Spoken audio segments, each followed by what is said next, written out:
here, and we wouldn't have been here, we would have never met each other, and it's kind of fucking weird. The whole thing's been weird. So this is what happened. It was 1980, and it was Hollywood, California, and I was here,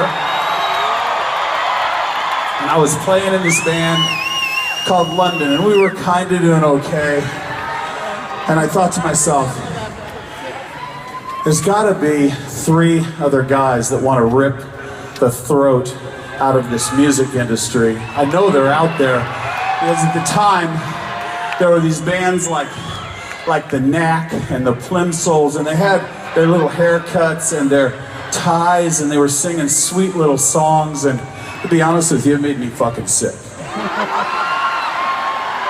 And so, in 1981, I went to a club on Santa Monica Boulevard called the Starwood Club. You fuckers are way too young. Don't scream. You don't know the Starwood Club, do you?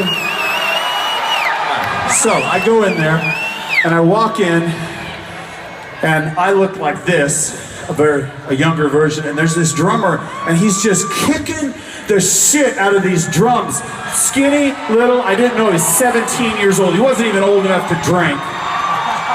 And I went backstage, and he was sitting there on the floor after he had kicked ass. I'm sorry.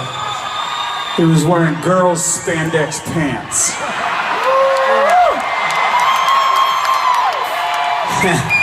And we talked about punk rock, and we talked about heavy metal, and we talked about glam rock in the 70s, and we talked about what the fuck is happening in Los Angeles, and we decided to start a band.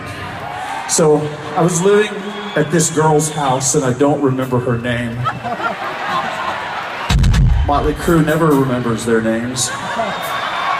And we were playing these songs, bass and drums, Live Wire, Too Fast for Love, Starry Eyes, Take Me to the Top, all stuff off of Too Fast for Love to Be.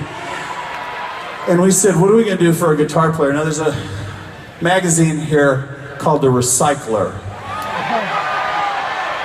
And all the guitar players in there were into everything that we weren't into, and me and Tommy thought we were fucked.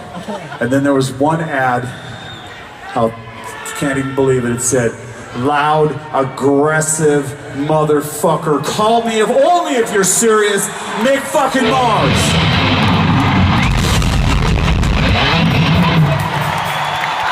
So now, there's 3 of us, and we needed a lead singer, and Tommy said, I know this guy, but he's in another band.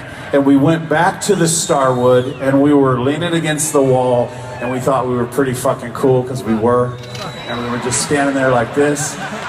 And this guy comes out on stage in white leather pants and a white leather jacket, and I swear to God, the girls were just throwing themselves at him.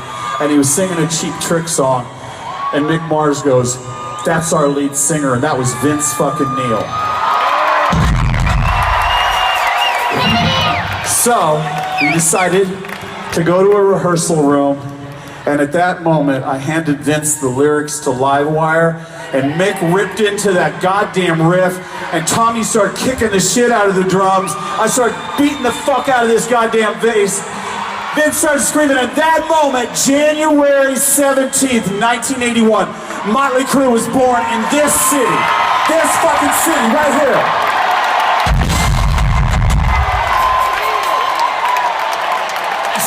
And I'm gonna tell you guys, from the cradle to the grave, man, Mötley Crüe, we love you guys for embracing us, for everything that is bad and everything that is good. Are you ready for some more music now? Are you ready? Let's get some noise, guys.